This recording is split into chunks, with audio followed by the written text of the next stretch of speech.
I will be showing you how to do a entry-level resume for any beginning student going into the workforce. If you need a visual template, you can go onto office.microsoft.com. They'll show you templates on how to start them. So basically, to start your essay, you want to, using the computer, you want to try and use a readable font. Times New Roman is usually one of the better fonts to choose from.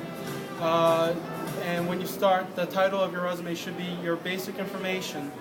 Your basic information should be bold text, and it should be 16 to 18 font size. That way it sticks out and it's readable. In the title, it should have your full name, your phone number, your email address, and your home address. You don't have to do this, but my personal preference is to date the resume on when you every time you update it, because whenever you submit your resume, either online or in person, your employers do tend to keep the resume for several weeks, if not months at a time. So having a date on it, when if they call you in the future, you can give them an updated resume. Once you introduce yourself in the resume, you want to put in your work experience. Now, in your work experience, you want to show them that you are going into the next category. So you want to outline work experience so that they know where you're going with this. You want to have 2 or 3 previous jobs that you have. With those jobs, you should have, in the words, you should include the company name, the date and year, the month and year in which you were hired, and the month and year in which you left. You want to have your job title, either a quick 1 or 2 sentence of your duties at the job, or just a basic outline of what you were doing while you were there. You want to include the city and state in which your job is, where your job was located at, and you also want to give them an idea on how big the company was that you were working for. So roughly, either if you're doing it for a restaurant, if you worked in a restaurant, you would include the number of table seats they have. Or if you're doing a corporate company, you want to have an estimated number of how many people are employed for that company. And you want to also list your job history in order. You want to have your latest first and your oldest last, so that it's easier to follow and it's easier for the employer to see on what you did with in your past. Once you have that done, you want to show them about your education.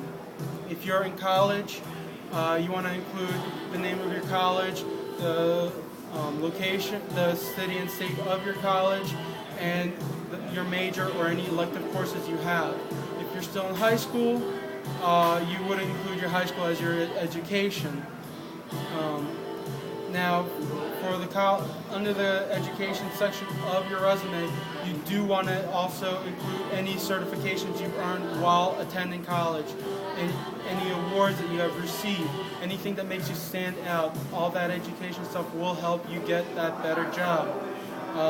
Now, when you're doing certifications, if it comes with an expiration date, you want to include that in the certification. You want to put the certification name, date you received it, and if it has an expiration date, you add the expiration date as well. Now, as for awards, it could be anything. It could be personal awards that you've received in the past. It could be current. It could be just simple rewards you did by doing a civil duty. Any little bit helps you. And also for the awards, you just need the name and the location in which you received it at. And as all this should be included on one page. You don't want to make a big resume.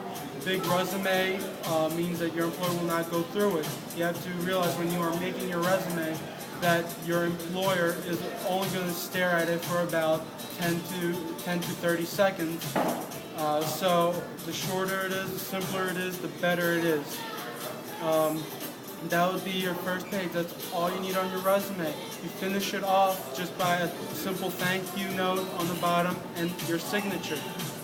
Now, as you go, it is not necessary, but it is preferred to either print it on the back of your resume or on a separate page, because whenever you are filling an application, when you go to a job, they always ask for references.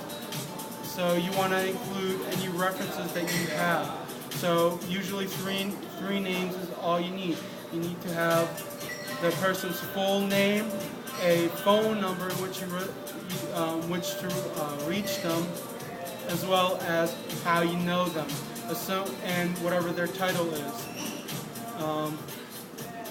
Now that is all there is. That is all there is to making a simple entry-level resume. If you need, if you create a resume and you need some, and you have some roadblocks in which you need some help figuring it out, you could always go on to careerbuilder.com. They do help you fix your resume or build your resume online. They help you out for free. Thank you again. My name is Sergey, and thank you for listening to me.